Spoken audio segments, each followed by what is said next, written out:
Welcome back to a special episode of Beers with Max Live, and not just because I'm breaking out the good stuff. Glenlivet 18, little birthday present for me. As you can tell, I have trouble waiting. So since last Sunday, I have been indulging here. But we have David C. Baker, and David, I am not blowing smoke when I say that you are currently holding the favorite book position, and as you know, you've been holding that position for at least a year now. I can't remember, but it hasn't left my desk. The best book that I have found helping explain to agencies the difference between the strategy side of their business and the implementation side of their business. Now, David, I'm excited to have you here in such crazy times because you have been maybe the most active webinar Webinar conductor giver. of webinars. How do you say Right. that? Somebody take that away from him. Yeah, conductor of webinars, if Right. you will. And I know you got a lot of things to say, and I don't know exactly what we should be focused on, but that's why you're here. Yeah. So my first question is, oh, yes. No, go ahead with your first question. My first question is, what's the most important thing we should talk about today? You've talked about a lot of things on your webinars. I'm guessing a lot of agencies come to you with, their hand in their hair going, I have no idea what to do. What are you seeing out there? And you're talking to the right people. Most of these folks are agencies, some professional service providers in complementary industries, but mostly agencies. Boy, the first thing that strikes me is how all over the board this is. So I'll be talking with one firm, let's just say a sample of 10 firms. You talk with one firm whose business is up, and then 4 firms whose business is holding really well. They feel very grateful because it's only down by 10% or something. And then there's one firm that's down 80% and the rest are sort of between the 80 and down 10. So it's so hard to say something that makes sense to everybody because everybody's all over the place. I think some of the most important things to keep in mind, and maybe this is what people want to ask questions about, would be the worst is yet to come. That this is nothing compared to how bad it's going to be economically. I'm not talking about deaths and so on. That's another topic, but economically, the impact on your firm. Second, this is a wonderful time to breathe clear air and think about how to rebuild your business from scratch, and not simply as more and more business opens up and you get the opportunity to bring people back from furlough or add services back or eliminate discounts you've given to clients. When all those things happen, this is not the time to just start reverse peeling the onion and adding things back that you peeled off. Rebuild them in a completely new way. Use this, don't waste this crisis. I'm so excited to hear all of the big changes that people are making, and rip the Band-Aid off, whatever those tough decisions are that I'm in a room where you have to keep moving or the lights turn off. Apparently I'm not active enough as a person. It's a new drinking game on Beers with Max Live, invented by David. So don't just rebuild, but think clearly again about, here's a great example here in the US. I don't know, most of you are probably from the US. You have 260 some federal regulations that were put on hold because of this. And I keep thinking, why the hell did we have most of those regulations in the first place? Like, why couldn't we have, at the low ironic end, why couldn't we have alcohol delivered to our homes before this? Why did it take all this crisis to happen? And then at the high end, why did we not allow nurses from Canada to work in Detroit? All up and down that. So when you think about all the silliness and the fat and the unnecessary stuff that was a part of your business life before this started, what would you do differently if you were rebuilding from scratch? So those are the big things on my mind these days. So that should stir up plenty of questions from the audience. For those of you just arriving, self-help on the mute button. Please mute yourself to limit the distortion or whatever the heck happens. But also, please do interrupt. That's the rule. That's why we're drinking. Please do interrupt me. Please interrupt David. We're here for you. And David, I've got one more thing because you had a big impact on Katrina, who was at a webinar that you were doing. Since COVID happened, and you were saying that this is going to be a time period where your people are going to be the best because you've had to trim the fat, and your people are going to have to step up. But it's also going to be a period of time where your clients are the worst. And that's Right. because we're going to be forced to take on clients that are outside of our target zone. Who get away with bad behavior as well as clients. And with some of that new activity, you'll be forced to compromise as well. I'm writing an article on this right now. And it is absolutely the right thing to do to compromise with some of those clients, as long as you understand that there's a good chance that you'll never convert that particular client back to a good one. That doesn't mean you shouldn't do it. You should do it. But to keep your eyes wide open in that process, you've got to assume that you may be wasting that client forever if you do it. So then think more carefully about which ones you want to pick and choose from. The article is about how to undo the COVID discount that your clients are expecting, right? It's not just money, it's about how long the commitment is that they need to make to you, how much flexibility they want, issues around scope creep, all those things. Steve Lashansky, ladies and gentlemen. Hey, Steve. So, David, you already sold a book here. Ah, good. Sounds good. What do you find? Two sides of the same coin. What do you find are the biggest obstacles that get in people's ways to make good decisions as a seller of expertise? And what do you find the smartest and the best do? I think the biggest obstacle is lack of certainty. So when we make big decisions, we're really wanting to make the right decision. It's motivated by the right things. And so we have this vision of how much clarity we'll need before we're ready to pull the trigger. And we never quite get that. And so we step back from making the tough decision. That's what holds us back. And the flip side of that, the people who make the best leaders are the ones who make decisions. They know who to listen to. They have developed a very clear filter that keeps out the bad advisors and listens to the good advisors. They figured out how to do that. They have to have antennas up, but they have to know when to stop that as well. And they continue to make decisions and learn from them. The single common denominator I found in successful entrepreneurs is that they are risk takers. Some of them are entrepreneurs, extroverts, some are introverts, some are good with money, some aren't, but there's no single uniting factor other than risk taking, smart risk taking. Don't you find that one of the other keys to making those decisions is not only who to speak to, but what are the criteria for that decision making? They've got really good standard structures, processes for decision making. And most people lack that just inherently. Most people are just willy-nilly going wherever their nose is pointed at the moment. Right. I wish I could invent a table game or a card game that would help people with that decision making, because it needs to be controlled by larger things. Like, who are we as a firm? What decision might we make that would violate the culture that's so important to us? When is it okay to bend a little bit based on exigent circumstances and so on? So I agree. Knowing who you are and what you want to do is really critical to making the right decision. A lot of firms don't have any idea. They really, and that's reflected in all the firms that are so poorly positioned. I haven't looked at each one of yours, and I haven't looked at everybody here, but I would guess that about 60% of you are really well positioned and the other 40% are not. Yeah. Why is it that people miss that obviousness? Who are we and why are we here as the two most critical questions to answer? I mean, I go back to what's the fundamental questions of philosophy since the beginning of time. Who are we? Why are we here? What really matters? I mean, I think today we still need to answer those questions. Well, the odd thing is that most of the people attending this today are really good at answering that question for other people, but not for themselves.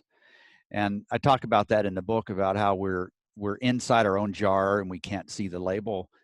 And that's also, if I flip this around a little bit, if you give me that opportunity, it's really how so many of you can do great work for your clients. You are that external, objective,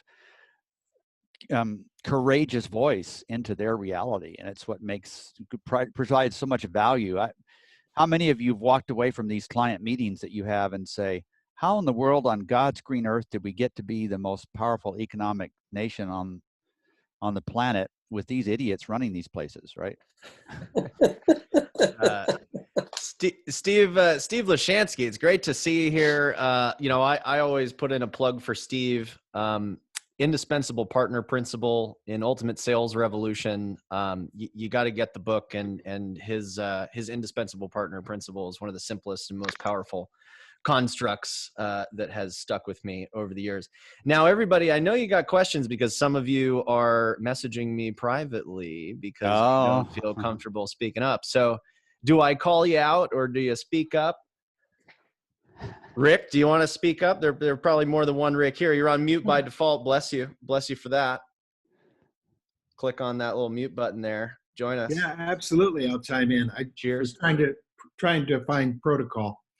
Yeah, protocol is to speak up and drink. Yeah. Hey, Rick. I've heard you a couple of times say that the worst is ahead, and I'm just, of course, thrilled to hear that. What's your projection? What do you see going forward? Do you have an idea in your mind about the path south? And at what point do you think we're going to bottom out? Mm-hmm. I always think that our particular clientele in higher ed are a little delayed, but I'm trying to look ahead to say that's the date that we've got to live through. I'll answer the question with some hesitancy. Before we recorded our first case in Tennessee, I sat down with a spreadsheet and I modeled this out, and then I shared it with Blair and then with my family. I haven't really shared it publicly with anybody else, but I projected, and so far all the projections have been basically on point, but I'm not arrogant because of that. It could just be a lot of good luck. But I projected that we'd lose 100,000, between 100 and 240,000 in the US over the entire period. Looks like that's going to be right. And there's a bunch of others in there. In terms of timing, something else, I think we'll lose 30% of firms. They'll disappear, either a merger or a bankruptcy or go out of business or whatever, which sounds like an enormous number, but it's actually only double what's a typical year brings. So a typical year is about 14, 15%. So about double that, 30%. I think that the economy, what we haven't seen yet, so think back to 08 and 09, the jobs we lost during that time. It took us 5 years and 9 months, as I recall, to replace all those jobs. So it wasn't until 2014 when the economy got back to a place at an even employment level. And the thing that scares me the most is not the trade situation. It's not the stock market, it's unemployment. These people are not going to have money to spend, and that we haven't seen any evidence of that yet. That's coming down the road. And so I think in terms of getting back together and normal, I would say like travel, I think we might be back at 80% of that in July or the summer of next year, 21. And in terms of bottoming out for our industry here, I would think somewhere September, October. That's just a wild guess. Of 21. No, of 20. Of 20. Okay. Yeah. Mm-hmm. David, I got Oh, Rafi. Yeah. Sorry. The wheels are turning now. So based on the projection rate of 30% firms being lost, roughly 14% are lost every year. What's the replacement rate typically? And do you see it going up with all these people, getting sidelined, turning to freelance work and moving in that direction? Mm-hmm. I have no doubt that we'll get back to our current levels completely at some point. I don't know when, but this idea that the pandemic is changing human behavior forever, I think is ridiculous. That's not how humans act. But we will look back on this specifically in our industry. We'll say, wow, look at when all those really new smart firms started. And that will be in 2020 and 21, started by people who were laid off from both places. You think about it from three places, really. The client side, the large publicly traded holding companies of 5 or 6, and then the smaller independent firms. But most of those people will be from the smaller independent firms. Next group will be the client side, not the holding companies. When you look at the great firms out there now and you say, hey, tell me, how'd you get started? When was it? there are so many of them that came from '08 and '09. And then regionally, it was in '05 as well. What do you think is going to happen with wage disparity and kind of the, change of the middle class and even wages coming out of this? I know it sounds like you're optimistic that many things will return to normal, but some of those things that were already on a pretty rough trend. Mm-hmm. I think the economic disparity issue will lose some real ground on that in the U.S. anyway. I'm certain of that. So, and I don't know how many years it'll take to get back to where we were. That's actually been exacerbated even more. And I think it'll be even worse than that in the short term. I don't know. Boy, the way we're divided politically too is just discouraging. It's going to get even worse. I guess I just wonder on one of those things, you were kind of saying like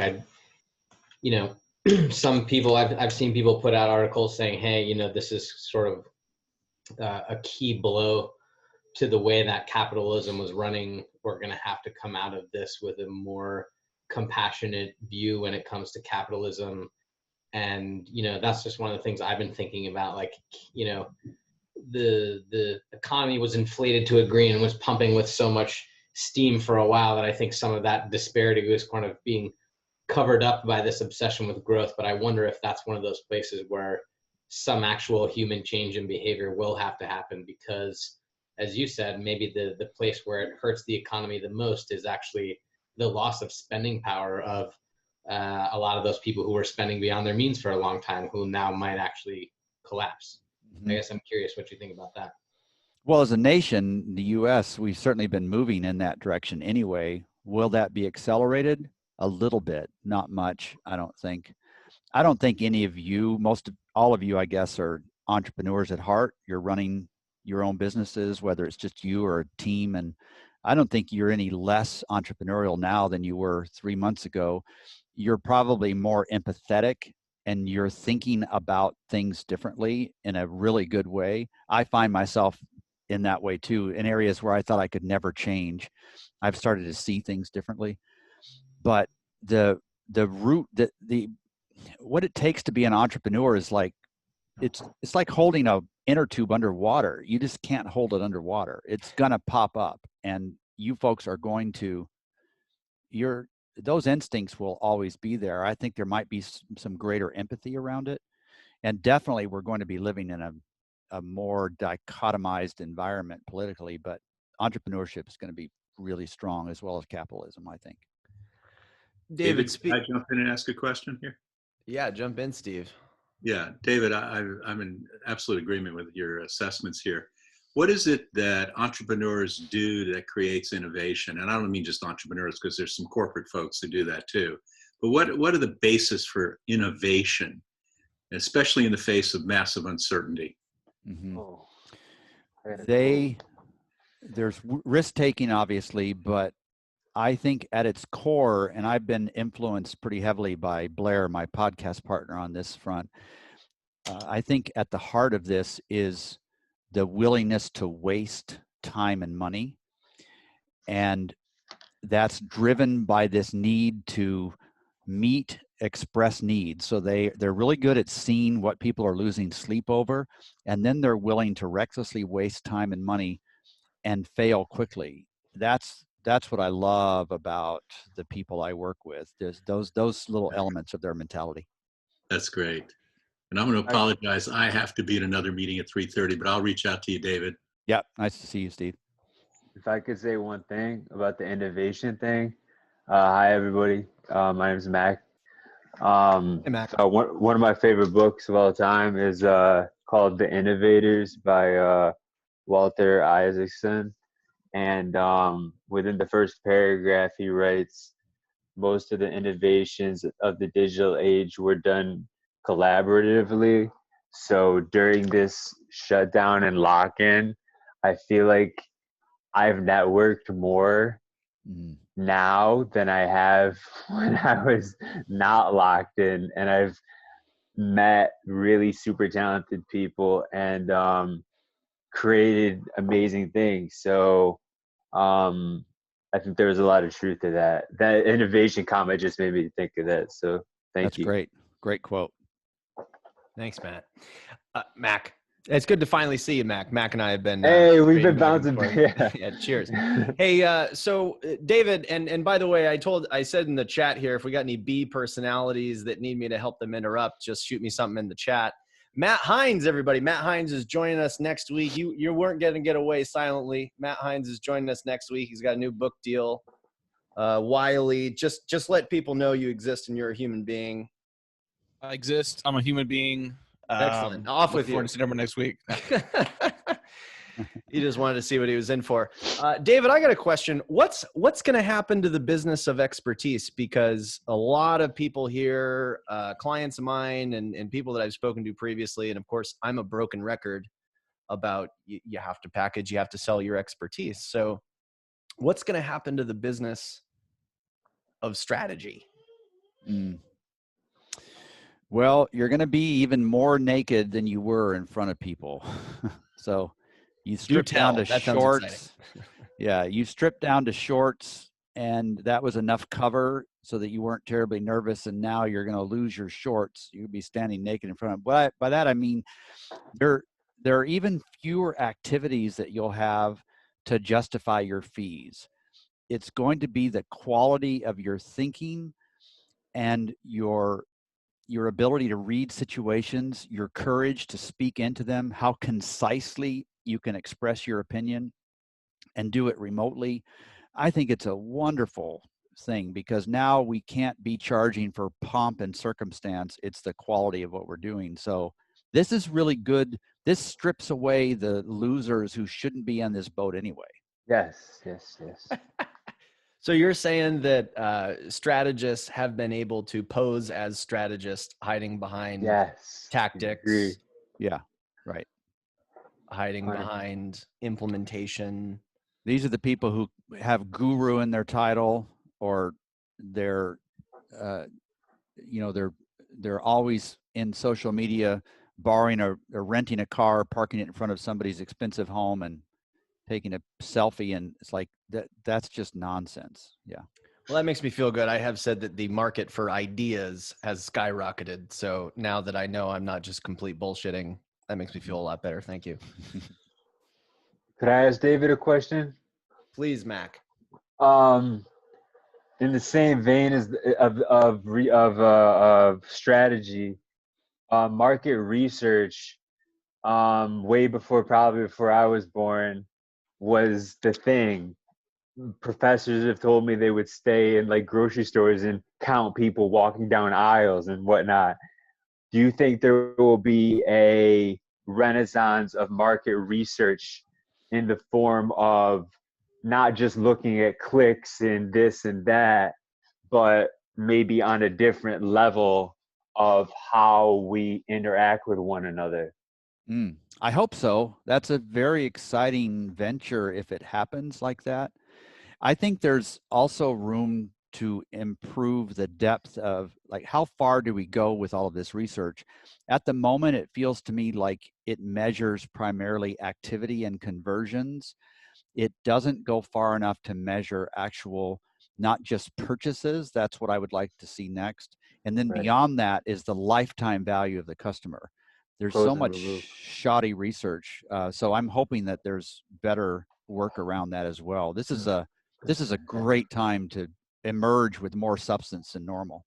That's why I love being in the business of lead gen, because I leave the sales. I don't want to be involved with sales because then I'm tied to the salespeople and I'm tied to their productivity. No offense to salespeople here, but it's like, I just want to be involved with the marketing part. Anyway, sorry, I'll shut up for now. Thanks, Mac. Steve Schuster, I see you preparing for a question. You're unmuting yourself. You're fidgeting. I know what you're doing. You know that face, huh? Right? David, thanks for all this. You count me as another Steve on the call that completely agrees with you. I don't want to jinx myself with hubris, but we have a really interesting phenomenon going on with our clients, most of whom are entrepreneurs. They're either startup companies, at the A-round stage, or bigger companies that are still run by their entrepreneur founders. who's still taking interest in what we do. So what we're finding is a combination, a lot of people are conscious of the survival mode aspect, and a lot of these people are really, really able to envision where they want to be when this is all done, and work with us to help them do that. I'll get to my question, but we have quadrupled our own content output, and we're encouraging all our clients to do the same, much of which is with our help. So, for us, we're seeing some really, really great opportunities. I could have more people in the pipeline, so that's why Susan Tatum and I are now working together. So that's a new addition. Anyway, my question is a really, really simple one.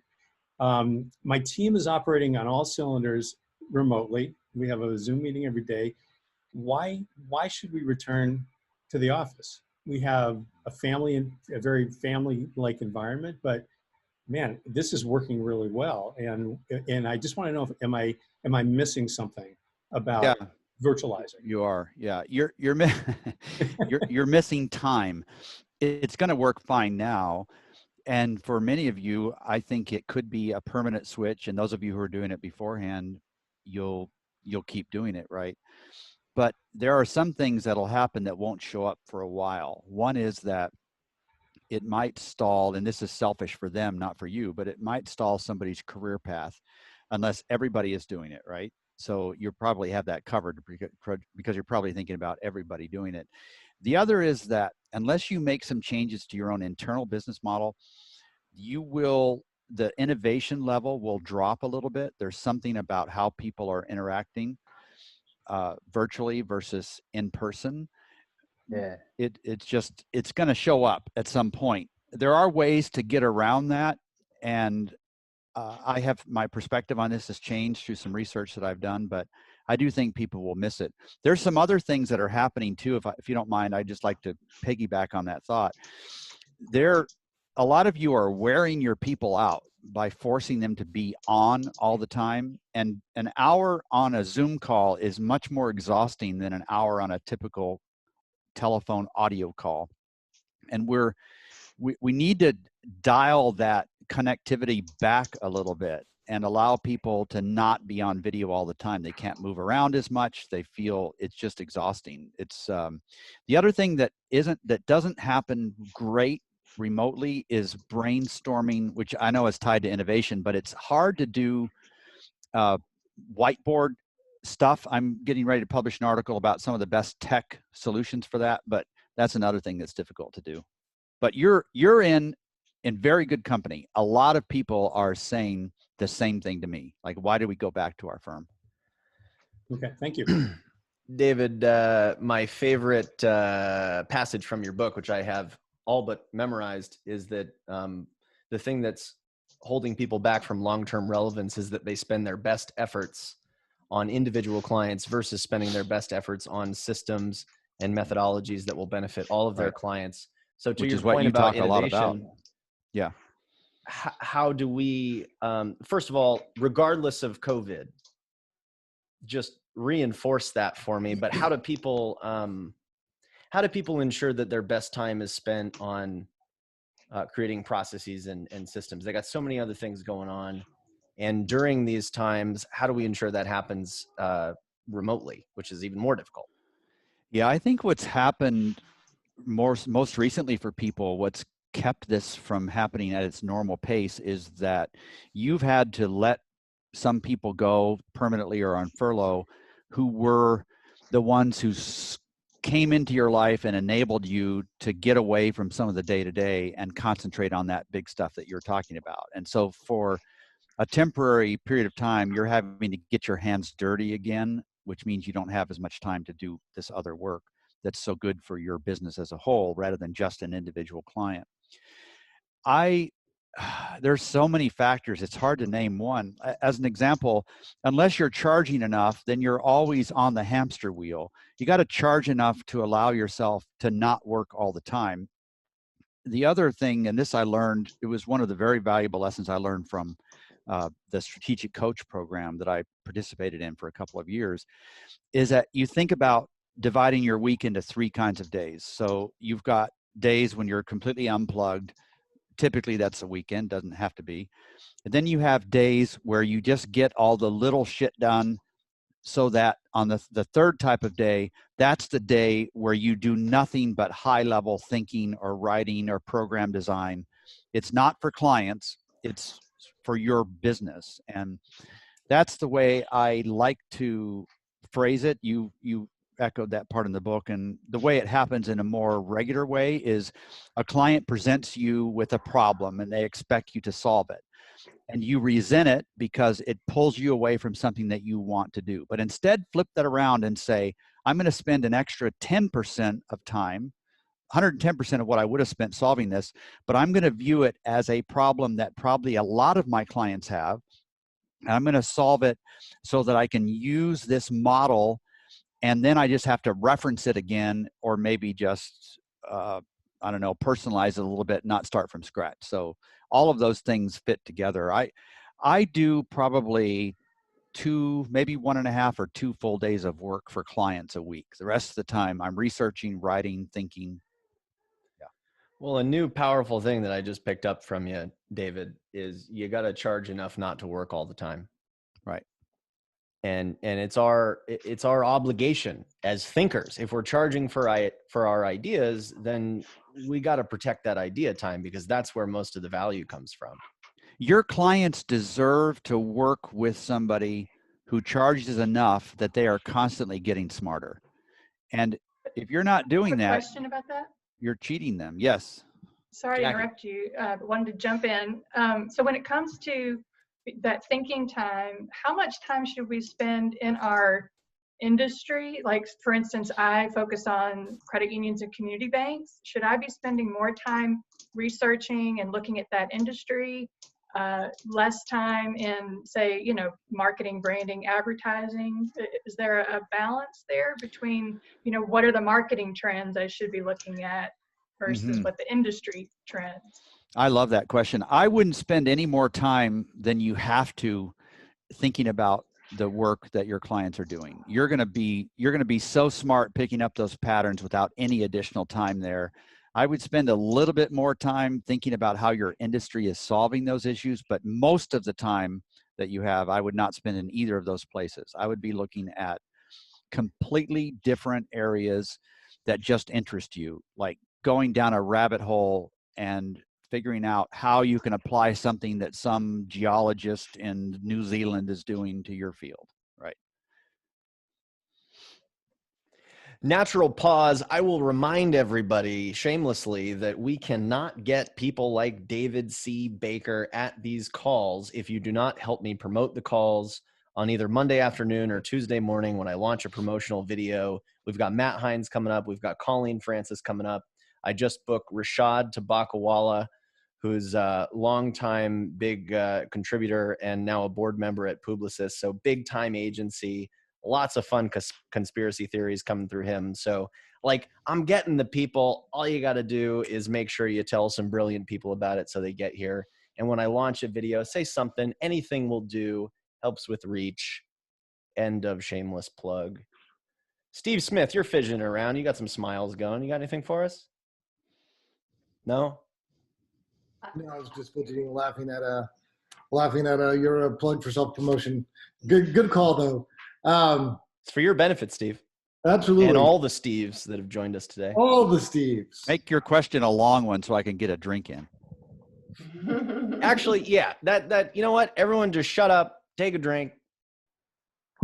Natural And Max, pause. I have a question when he's finished. Well, hey, he's the guy that needs to drink, so you know.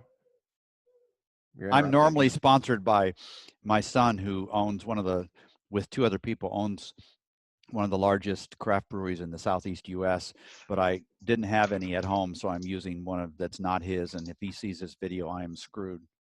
Well, you know what I've broken tradition, David. I have not asked you what you are drinking. I apologize. Please tell us about your son's brewery.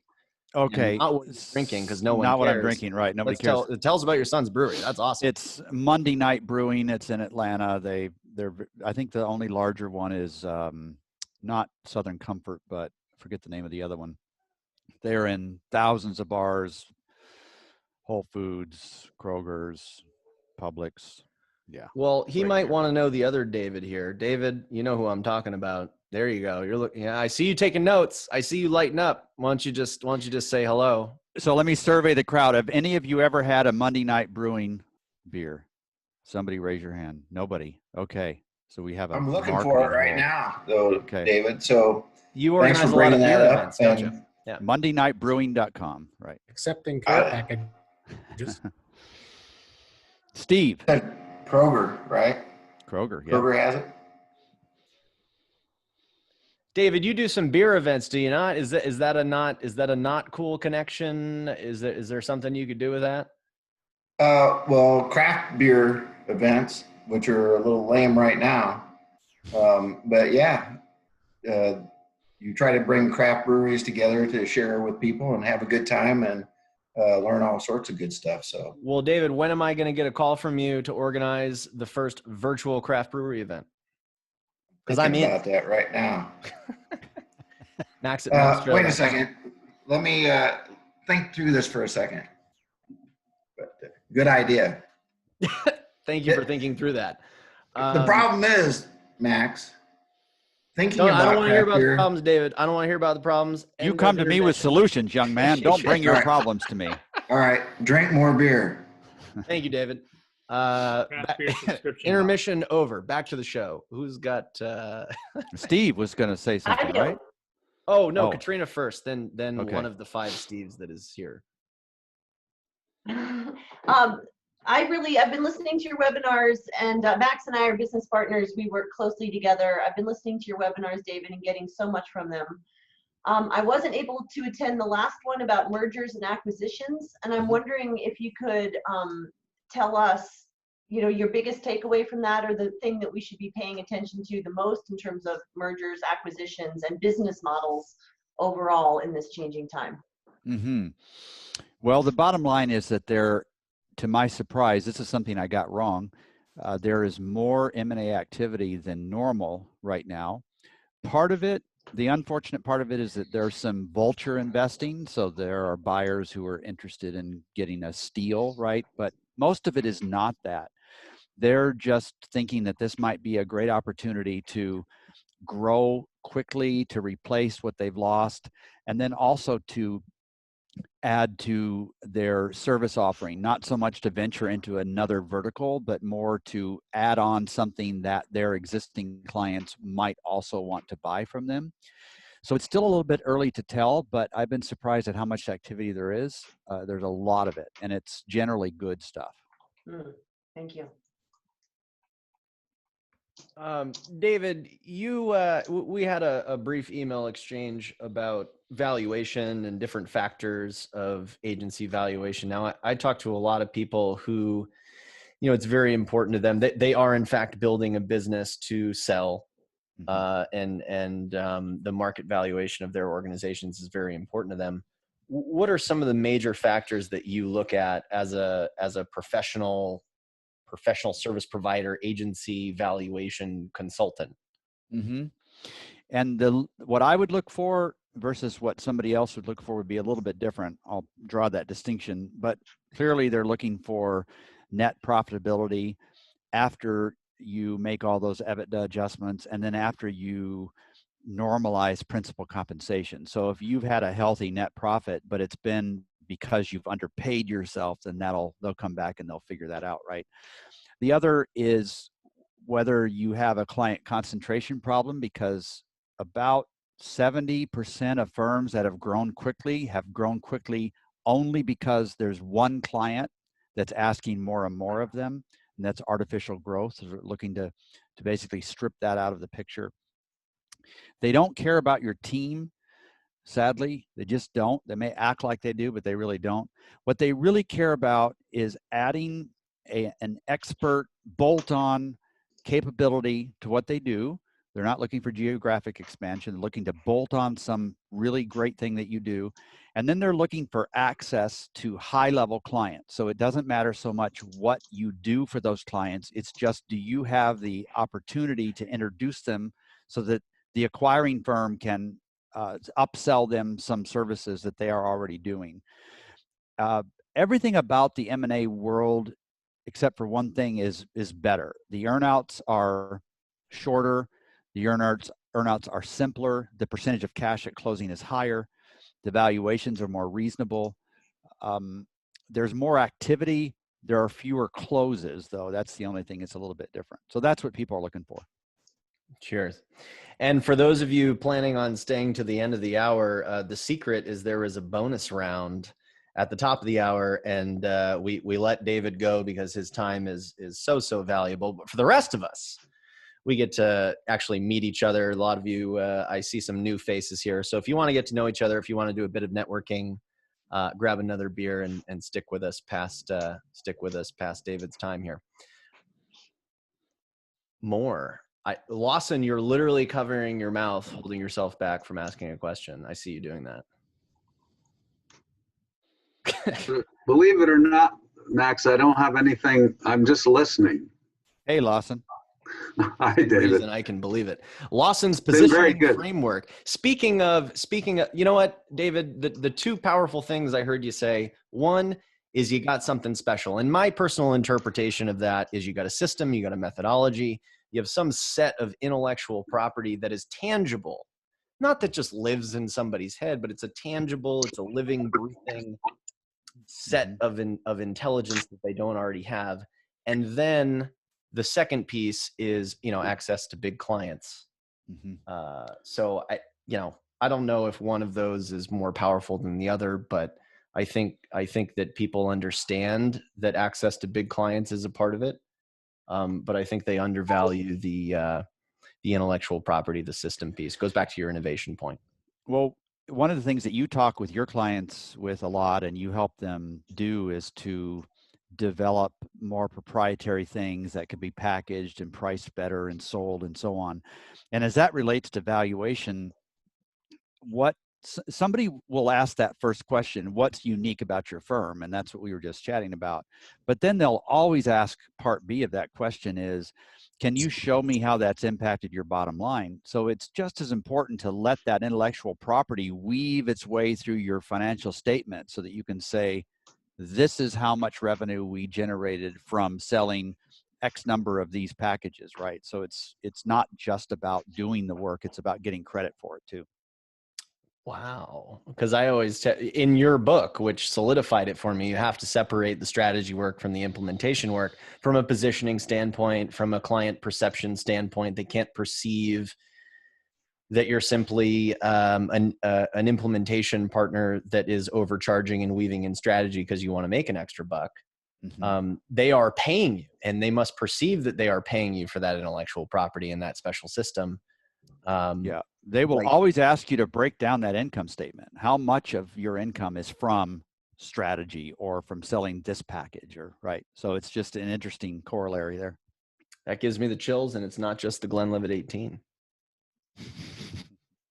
David, you used a phrase that I think went by very quickly, but I think it's important. You said your clients deserve to pay you enough for you to keep learning. Or if I'm paraphrasing, you can correct me, but tell me more about that, please. Well, if a client uses you at a specific point in time and moves on, then that's not going to be all that important to them. But usually they'll trust you more and more. There's this increasing level of trust over time. And it's not going to be enough for you to redo what you did last year. You'll have to come at it with a completely new perspective. And you need to keep surprising yourself, keep scaring yourself. And I just see so few firms, especially smaller firms. This is harder. So I don't have any employees, so I feel the pain of this. If I was running a shop of 80 people, then I could pull myself away from that and I'd have other leaders take over. But it's even harder the smaller you are because there's nobody to hand anything to. But I just so believe in this idea, even if it's not monetized.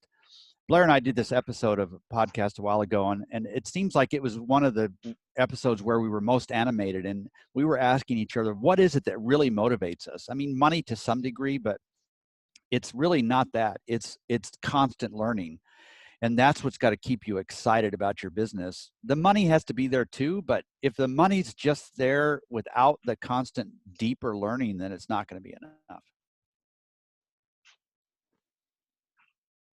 Mind if I ask a quick question? Go ahead. Yes, Mike. Yes. First, thank you for the invite. This is the first time that I've joined this meeting, and Your find it buddy is very Steve instructive. Schuster's. Is that right? Yes. Well, let's thank Steve for bringing more brilliant people into the fold. We'll just thank him for bringing a person into the fold. We don't know if he's brilliant yet. He's just started. Prove yourself. Prove yourself. What's your brilliant question? Oh my goodness. Well, I found it very fascinating, the discussion that the point David made about taking the time for processes and systems.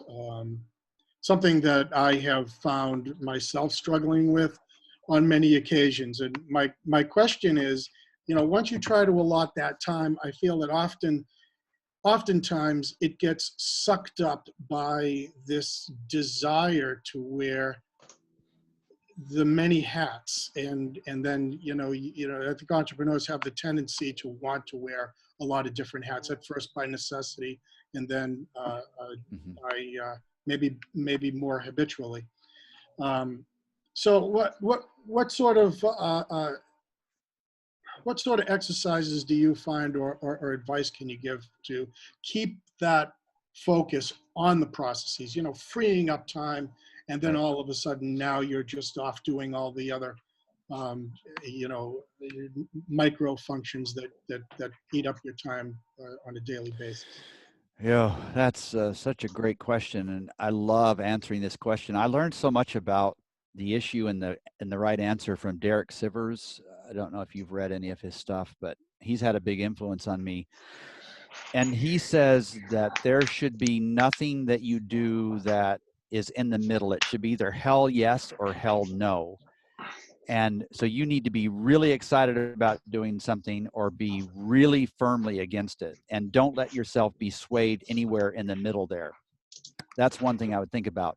But when it gets down to running a firm on a practical level, it's like, oh my God, you should not have any regularly scheduled meetings. Now that's an overstatement, okay? Because maybe you should have one. Maybe during this time you should have a regular Zoom check-in with your staff or whatever.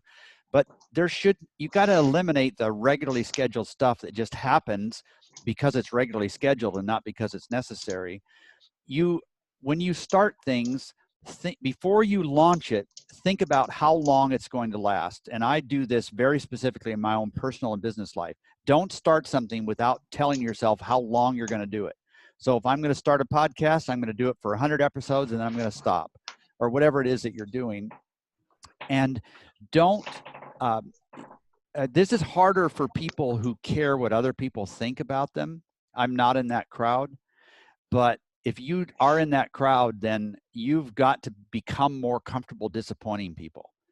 And I'm not a particularly religious person, but I've always been struck by the story of Jesus walking through villages, and supposedly he had the power to heal anybody that he wanted to, and he only chose a few people, and the rest he didn't. That's always struck me as so odd. Like, if you've got the power to help everybody, why aren't you helping everybody? And I love the perspective of just making tough calls like that and being willing to disappoint people. At times I regret it, but then I kind of say, no, this is the right path. This is the right path. David, it's been interesting because I am a player of the long game. I don't want to close sales. My wife tells me I'm brilliant at sales, but I'm a terrible salesperson because I just want to keep helping people. But during this time period, I kind of sat back and I said, if I don't help them now, they're in real trouble. So maybe emotionally people can kind of step back and say, hey, now's the time to come out of our comfort zone. Now's the time to do things that we might not be comfortable with in pursuit of helping people in a time when they need it more than ever. Mm-hmm. Yeah. But then also do all of us, just putting us all in the same boat, do we ever get to the point where we're comfortable saying, all right, you're going to have to buy this from me, or I don't care anymore. And And to me, the line that I paint there is, I'm willing to help a lot of people with free advice as long as it's not personalized. But if I'm being asked to take the time that where I could have written an article for 40,000 people that get a weekly email, or that have signed up for a weekly email, or to help you for free, I'm not going to do that, right? It's just making those tough calls.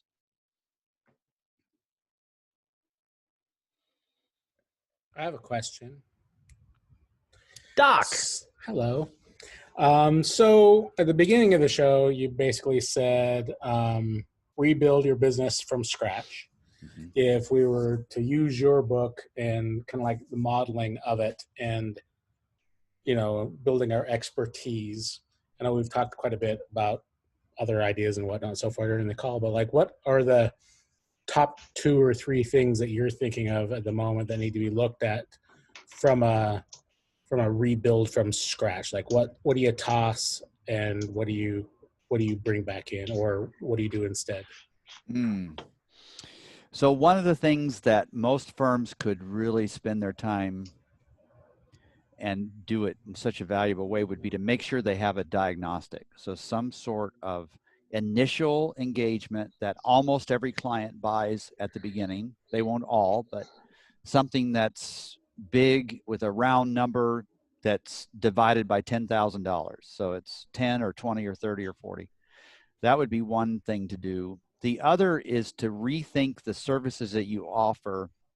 Where do you get completely excited when somebody says yes, and you know that you're just untouchable, that you could defend, you're so confident about what you charge, versus the other side of that where you hope a client doesn't ask you too many questions. You're afraid that it's going to be difficult for them to justify what you're charging. So in other words, make a distinction between where you can generate a price premium and where you're just fighting for the scraps, either from another firm, be replaced by a competitor, or have the client do it themselves.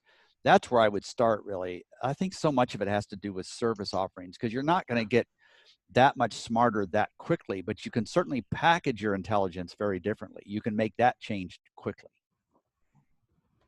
That's fantastic. Yeah, the diagnostic thing is something I've been working with my group trying to do quite a bit, and I think that's a huge win right there. David, would you say that the value of the diagnostic, I mean, you've said you have agreed that the value of ideas has gone up, but I mean, what is a diagnostic? Isn't a diagnostic understanding their situation and making a presentation of a new idea? Yes, and it also presupposes that you are working with clients who are similar enough so that their needs overlap and that you can approach them in a similar way. And that's not going to happen without a very powerful positioning decision before that. Would the diagnostic, though, also not actually include like auditing of, I mean, it's one thing if the customer tells you something and that's face value, but half the time, unless you're digging into the real numbers, you don't find the real problem. So does your diagnostic of your 10 to 40,000, are you figuring in, hey, we're actually going to dive into the numbers and make sure what you say is true? You are, right. So it's sort of like those really long proposals you used to write for free, and you're over that now. It's those restating their situation, but getting paid to learn about their situation, and then making some very specific recommendations that are so good that they could either hire you to finish that work, or they could do it themselves, or they could hire somebody else to do it. So they're leaving with real value at the end of that. And when you package your expertise that way, you can often, at a very minimum, you'd take the number of hours that it would normally take, and you would multiply it by 1.25, frequently by 1.5 right out of the gate, just because you're presenting this differently. That's awesome. David, we're hosting a rock concert now. Both Mike and I our heads are bobbing to what you're saying. I think we have time for one more question. Sure. And then, as I told everybody, you've secretly found yourself in the bonus round where you might find someone in here that can help you out as a valuable relationship, or you might not. So one more question, then we'll let David go back to his. Steve St. Clair, look at him. Yes. Hey, Steve. What are you guys. drinking? What are you drinking, Steve? I know you got something powerful. This is a beauty. If you like whiskey, this is a beauty. Auchentoshan 3-wood. Absolute beauty. And one of the best values in whiskey. It's about $60. My only problem is I have trouble articulating when I drink, as you've found. Go ahead. So, David, I'm curious, who are your clients and how do you filter them? In other words, how are you keeping yourself efficient in who you serve? I do that by shifting the prospecting or the testing, the filtering to the client, to the prospect. So I don't spend time on the phone evaluating whether or not they're a good fit. I'm willing to waste a little bit of that opportunity by letting them walk through that process themselves and either self-selecting themselves in or out of the running. And then because I would be too tempted to change the price too much, I publish all my pricing and it doesn't vary, so that I never have to rethink what it is I'm going to need to do and what I'm going to need to charge a client. So I've packaged that up, productized that service offering. It looks like it's arrogant. It looks like it's an attempt to save time on my behalf. It's really not. It's really driven by my own tendency to want to cave based on whether I'm really busy or I'm not busy, and I don't want that to be a part. So that's how I do it. And then the final part of that equation is just work my lead generation plan, my own, so that I always have plenty of opportunity. Then it doesn't feel so terrifying to do something that might turn off a prospect. I don't have a CRM. I never follow up on an initial phone call or email. I just explain to people I don't like to be bothered. If I were in your shoes, I don't like to be bothered. So I will be here if you want to talk further. And my silence is not a lack of interest on my part. It's simply how I want to be treated in your shoes. So if you want to have another call, then we'll have up to 2 calls, but no more than that. David, I can't thank you enough. For those of you here, he's got an unbelievable interview on Beers with Max, maxtrailer.com. Just click on beer, and David's one of the featured interviews. And David, I can't tell you how, you wrote the foreword for my book here. Thank you so much. And this is a book that needed to be written. I'll never forget that. So thank you so much.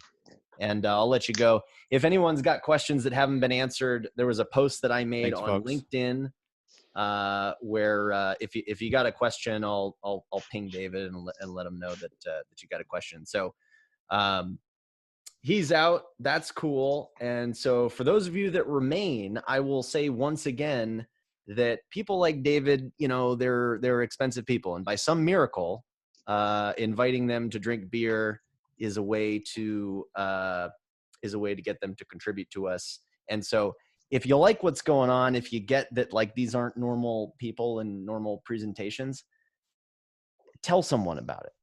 Tell a buddy that is in, this space that should be here. And that's cool. And also when I promote the next episode is going to be Matt Hines. If you don't know Matt Hines in marketing, look him up. The guy's a pipeline master. He's got a new book deal with Wiley. Thanks, Rick. See you later. And so we've got him. We've got Rashad Dabakawala coming up, which you probably don't know him, but I'll explain it. You don't want to miss that. And then we've got Colleen Francis, who's a powerhouse on the sales side. But I post on LinkedIn. All you got to do is leave a comment, and that helps out a lot. So now what I'd like to do is for the new faces that have chosen to stick around past 4 o'clock, you obviously have nothing better to do. So why don't you introduce yourself? And some magic happens. I got to say, some magic happens. We meet some new people, and who knows? Your next business partner might be in the room. Nate, you're in the top left. Hey, thanks for having me, Max. I only came here because I saw your Glenlivet. I remember my that. My own lower quality, but glad to be here. Well, I didn't buy it. It was a gift for my birthday, so yeah. Yeah, no, you're a lucky man. My name is Nate Hendricks. I own a bookkeeping practice. I work with small business owners. I originally started posting, I think, because of Mindy Rosser. I don't know if you know her, but I think that's how you showed up in my feed. The filler of pipelines, 25 calls a month, ladies and gentlemen. If you don't have more calls than you know what to do with, you got to talk to Mindy. Yeah, partner she's of great. Susan Tatum. Yep, all LinkedIn experts for sure. So yeah, I'm just glad to come here. I'm not in the marketing and sales side of things, but being a business owner, still really, really helpful things. So yeah, it's been great. Thanks for having me. Cheers. Doc, you're a frequenter. You're here every week. Just tell us. And by the way, give us the short version, folks, if you could. Let it be an excuse to practice your short value proposition. Hey, solicitations welcome. Short value prop. Hey, I'm Doc, Salt Lake City. Been a marketing agency guy for years. Still wondering why I'm doing it. There you go. We'll work on it, Doc. Am I crazy? That's the question. No. But I'm learning I'm not. So, anyway. David. Yes. Which one? That one. I wanted you to see. This is, I don't know. Can you see that? Yeah, I can see it. It looks adventurous. That's like a picture of me. They made this can for me. How do I do that? How do I get a can for Beers with Max? Well, I just didn't really tell the truth on that. They did not do that. All right. But it sounded like a lot of fun. So what do you do? What do I do personally? That's right. Well, I am a former Chamber of Commerce director. So I've spent an entire career helping people grow their businesses. It's been awesome. I've met so many people, been in so many places around the world, but I've never written a book. I've threatened to write a book, but I can't use real names, or pictures. But I love what you guys do. And my good friend Dave Meyer there, BusyWeb, he's the one that got me involved in this. And this is inspirational to me every day. And normally I wouldn't be drinking at 2, and I have my door closed so the boss doesn't know. But we're working remotely anyway, so it doesn't matter. But this is awesome, and I really appreciate it. And I want to keep coming back. I'm working on the virtual beer gathering. Thanks a lot, David. Thank you, sir. A lot. Cheers. And I was not making it up. I am waiting for your email so we can organize some beer events. Like I am 100% in. I'm waiting for that. I know that. Steve Smith. Howdy. Hey, I'm glad you called on me. I have to jump off here pretty quick for a 3:15 call, and I wanted to say hi to everybody. Steve Smith, just met Max, I don't know, what, a week ago maybe, not even. I think we met this week, Steve. Yeah, was it this week? God, time all just goes together. Could have been, yes. I think we spoke yesterday, to be honest. Listen, it feels like it was a week ago. Well, in suspended time, I met you somewhere in recent reality. I'm one of the partners at Firehouse. We're an agency in Dallas, been around for about 14 years. So good to meet all of you. Cheers. Dave Meyer. Hey, everybody. Dave Meyer from BusyWeb in Minneapolis. And growth marketing agency, most of what we do is connect with companies and help them grow leads, automate those leads, and get new stuff in. So been in this since Max found me, and we talked at a Beers with Max, and it's always fun and challenging and exciting to get these new ideas and get new ways to think. I'm trying to skate where the puck is, to use a Minnesota-centric kind of analogy. So this helps a lot. Thanks, Max. Thank you, Dave. Jackie, you had some nice comments in the chat there, and a good question. Yes, I've been a big fan of David C. Baker for probably 3 or 4 years. I guess longer than that. I've had my own business for about 6 years, and his is one of the first books that I picked up. So I guess since then I've been following him, and he's from my hometown in Nashville, so another nice connection there. So I help credit unions and community banks grow through visuals and voice, and I appreciate you putting this on, Max. Thank you.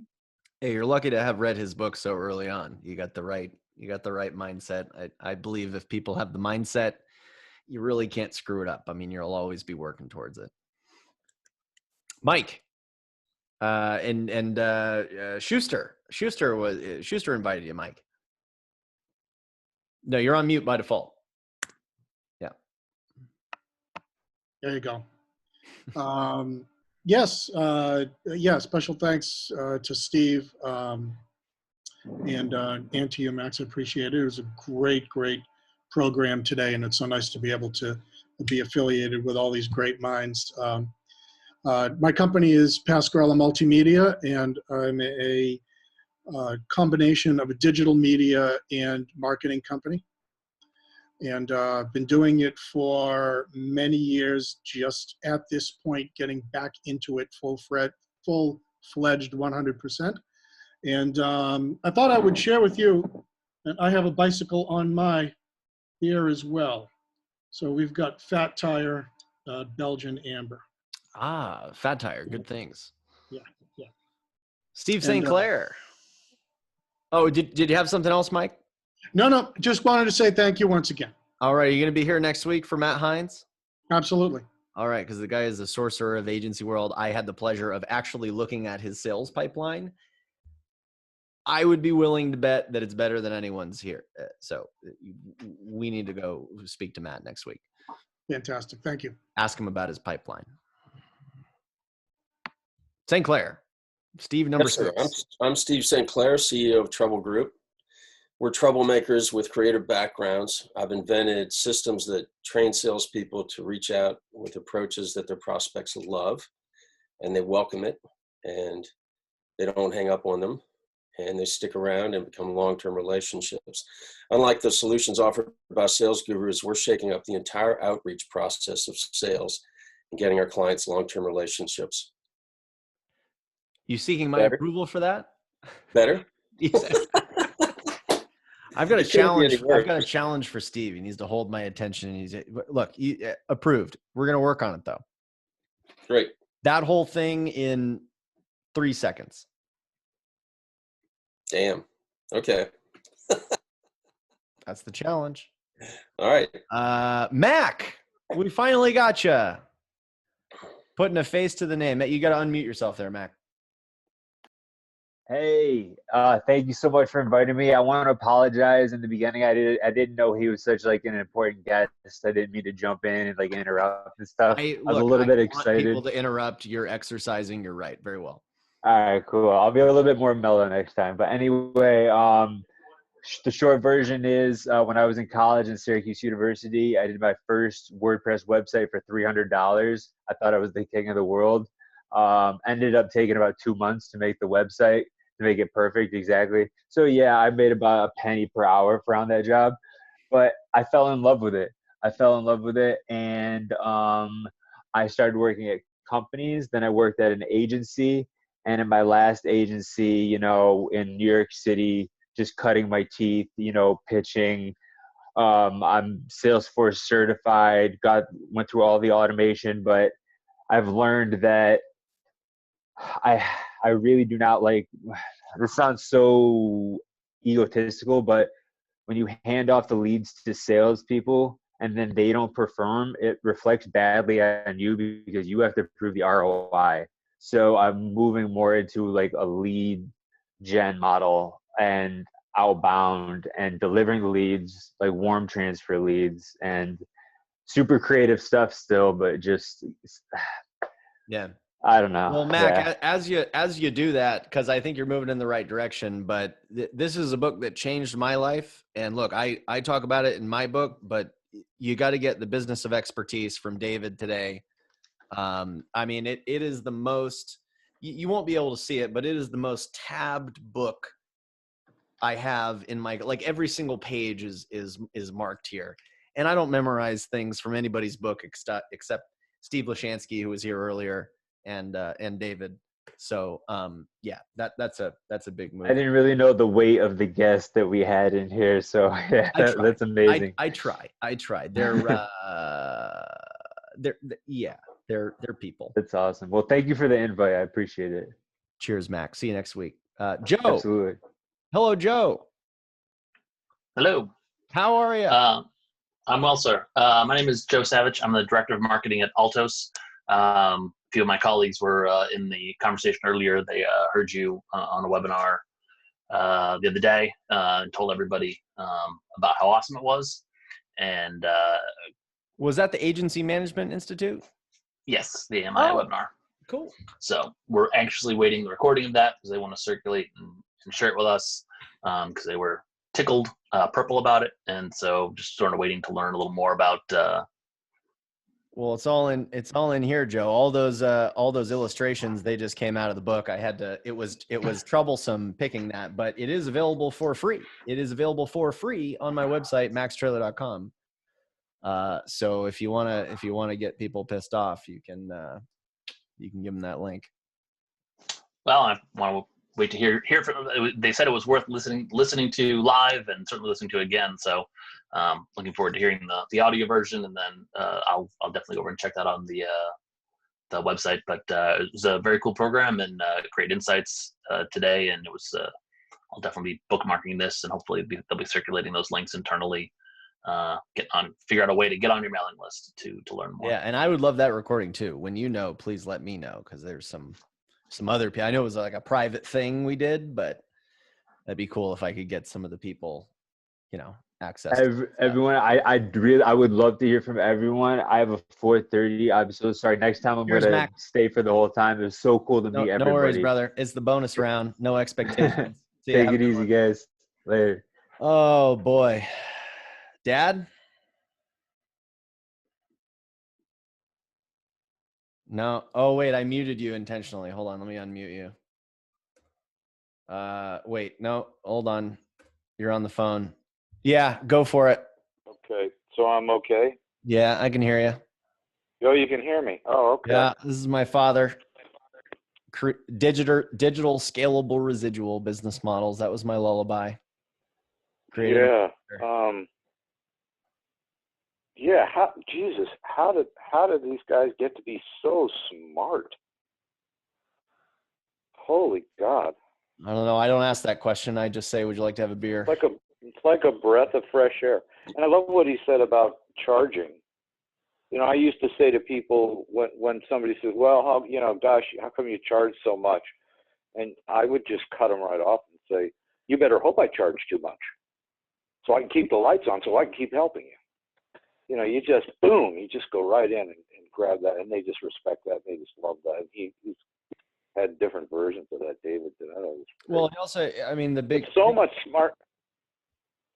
smart things when these guys open their mouth, and there's so much great stuff. You just want to, wait a second, could you say that again? I'm just going to write that down.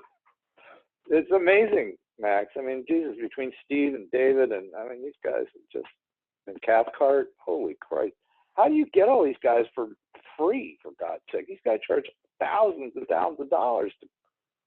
Well, I tried desperately to get other people to copy my model. It's not a secret. The answer is beer. Okay.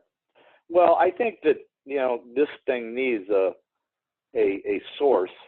And I think that the whole thing is a reflection of your vision and your insight and your love of people. You probably love people's business. The only thing that started this was you telling me to surround yourself with brilliant people, and I said I like beer, so that's what I'll do. And but yeah, so that was all it is. But look, I am not overstating it. The reason that I get these people, so I forget who it was. It was a brilliant woman in the early days of Beers with Max, before I even started publishing episodes. She had previously charged my client $5,000 to be on their podcast. Wow. I reach out and say, would you like to be on Beers with Max? She's on my show, doesn't say anything about charging me.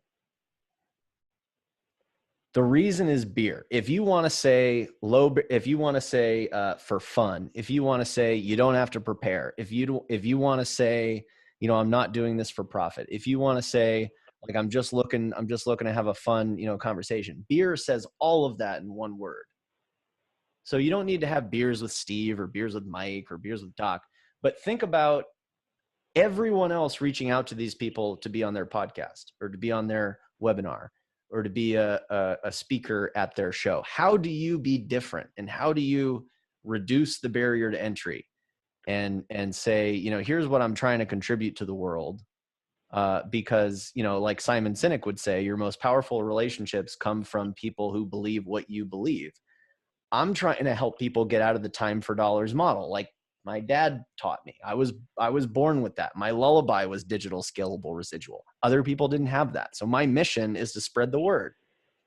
And for people like Tamsin Webster and Jim Cathcart and David Baker and all these other people that we have, they believe that too. They've experienced it, whether it's accidentally or by trial and error, but they've experienced that. They understand what I'm talking about. But if I didn't have that core mission, if I didn't have beer, if this was the marketing podcast, I'd have to pay David thousands of dollars, literally. And so steal what I'm doing is what I'm saying. Like, we're in crisis. It's not a time to say, oh, I don't know, maybe I'll like try to rethink it. Maybe I'll make it my own thing. Get out there, talk to brilliant people, use beer, use wine, use liquor, whatever you got to do, because you need to talk to people that you should be working with. And but anyway, the other thing. Well, I would never second guess you. I mean, when I dropped you off at Boston Paintball, and I said, "Hey, I need this paintball to pay for itself because it's more expensive than going to Vail. It's $150 a day." I didn't know you were going to become the number 4 paintball player in the world with a W. And professional, and that's well. That was the only answer to how to play States paintball for free. You got to be the best in the world. So yeah, well, so I would never bet against you because you keep doing impossible stuff, and to you, it's like, oh well, this is the way. So I just think you, for some, I know you've got the crystal ball somehow, and I don't know how the heck you got it. I don't know if it's anything you could teach, but man, I just say, you know, I never bet against Max. That's not a good bet. He's helped me tremendously, Bob. We're driving leads right now like I've never done before in my career. It's awesome. Well, Steve, the secret to you is you just do what I tell you to do. Yeah, that's true. And that's what I ask of all my clients. And you're in the minority. You're like a very small minority of people that just do what I tell them to do. Mm-hmm. Steve, I called Max when I lost my rankings on Google when they changed everything about 6 years ago. I just called him to tell him I was thinking of getting out of the business. I mean, you know, I didn't know what to do. And he said, I can get your rankings back. And I'm like, yeah, sure, right. And the guy, all I did was follow instructions. And he turned my business around, and I'm still making residual income from it. It hasn't changed at all through coronavirus. I'm just like I was like, well, you know, I was like, you were getting paid residuals. Well, I don't think for this deals kid you can did do before this. 2008. So why would coronavirus change anything? Well, I mean, I'm thinking, Steve, I am going to humor my son because, you know, who am I to say I don't believe in my son? So I closed my eyes, I followed instructions, and all of a sudden, all the money came back, all the residual came back, the clients came back. I was like, what? It was magical. So well, actually, we were in Vail. like, we were in Vail, and I made you hold up your right hand and say everything I've learned over my entire life is worth nothing. And you weren't able to say that. And then the only answer was to charge for what you know. Oh boy, yeah, that's true. So sometimes you gotta. Anyway, look, I'll let you guys go. Steve, Joe, Mike. By the way, Steve, I so you know it, but I so appreciate your introductions as of late, and you owe me an update because I'm living vicariously through you. I mean, I've already started typing it up for you, and it's just awesome. I am happy as hell right now. All right, well, get me that before the weekend because I got a golf round tomorrow, and I want to be thinking mentally. If you can help Steve St. Clair, you can put this ball in the hole. Yep. And that's going to get me through the round. You got it. Cheers. Thanks, guys. Great show. Nice to meet you, Joe. Mike. Thanks, Steve. See you next week. Nice to meet you. Thank everybody. Okay. Cheers. Okay, love you.